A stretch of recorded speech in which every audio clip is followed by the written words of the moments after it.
I'm Reverend Tom Kearns, and welcome to 333 Magic 9, where the tarot cards and the astrology stars come together to help you. Make sure you hit the little bell for notifications, and please feel free to subscribe because these videos are for you. And there are a lot of different energies coming at you this month, and here's what they mean for your sign. The card for the first week of the month is the Hanged Man. And the Hanged Man is here because with all the energy changes that the universe is bringing to us, we may have to create a new perspective for ourselves so that as we look into the future, we can see the type of adjustments that we may have to make. So the month will begin with a powerful but sort of contradictory grouping of planets in the 10th house, and that is the house of career and social advancement. So the Sun will be conjunct Jupiter in that area, and that's very good, and it may make you seek to advance yourself in your career or in your social responsibilities. But there is a Sun-Mars square, and that challenges you to know how you are expressing yourself. If you're coming on too strong, you may face a little bit of backlash.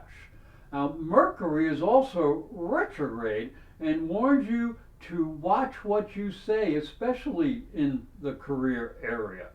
But then lovely Venus will come into Aquarius, and this can help turn a work colleague into a romantic interest. But don't mix business with pleasure, they say. And you've got to go slowly because Venus will conjunct Saturn. So move very slowly in career and social matters. The second week, the card is the Two of Cups. And that is because we need to restore balance between the material and the spiritual sides of our lives as we're moving from the past and into the future.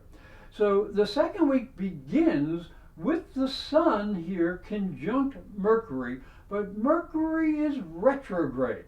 Now this can bring confusion in career matters. So you have to be a little bit more careful because Mercury will also square Mars, and that happens on the 10th. So you're going to have to be careful with any type of contracts or communications in business and career.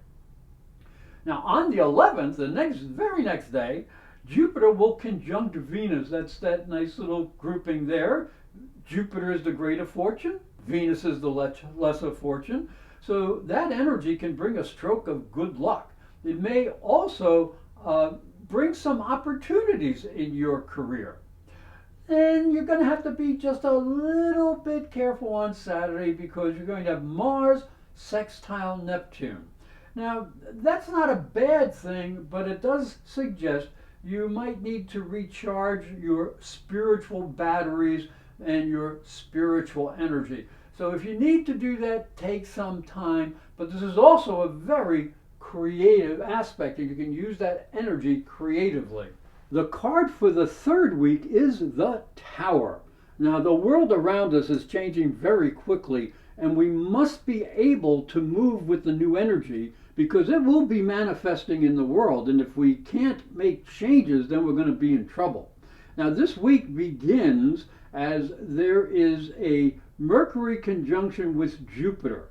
Now, Mercury is still retrograde. It's at the end of its retrograde. So you have to be careful what you say in business and in career situations. You may be misunderstood. Now, this is the Tower moment. Saturn is going to be squaring Uranus. Now, that is very difficult energy. It brings a very important challenge between the career area and the way you project yourself. So there may be some changes in your business status or in your personal status, and change just may be inevitable. It might not have anything to do with you whatsoever. On the 19th, Venus, and she is also up here in the career area, will square Mars in the personality area. This can bring some misunderstandings especially in love or money and when you're dealing with friends. But this could be cleared up because Mercury will be going direct. That's Mercury right there. Little d means direct, in motion. And this can help improve communications with your business associates and with some of your friends. So that can be a very good thing. Now, after all this crazy energy, we come to the fourth week and we have the Four of Swords. And the Four of Swords is an energy of repose. So after all the status quo changes that have been going on and all the upsetments that may be going on and everything that's pointing to unrest in the future, we may need to take a little rest and recuperation, and this is a great week to do it. Now, in the middle of the fourth week, there are a number of important aspects. One of them is Pluto trine Mars. Now, that is really good. It can help with your future ambitions and it can help you use your energy constructively. And then the Sun and Venus will be moving into Pisces. Now, this can bring more gentleness into your life, and friends and associates may be a little bit more helpful. So get together with a group of like-minded people and see how you can enjoy life a little bit. And then there is a sextile, which is a good energy between the Sun and Uranus. And again, this can bring the possibility of a little bit more freedom into your life, and you may feel renewed, especially if you had taken some time for repose. Hi, I'm Reverend Tom Kearns, and this is my story. If you are a spiritual seeker, it may help you on your journey. I believe your spiritual development is as important as your religion. If you look at Christianity, it focuses on the life of Jesus. But Jesus was never a Christian. He was Jewish. If this thought intrigues you, you'll enjoy my new book, Light from Water, Freeing Jesus. It's available on Amazon.com and through fine bookstores.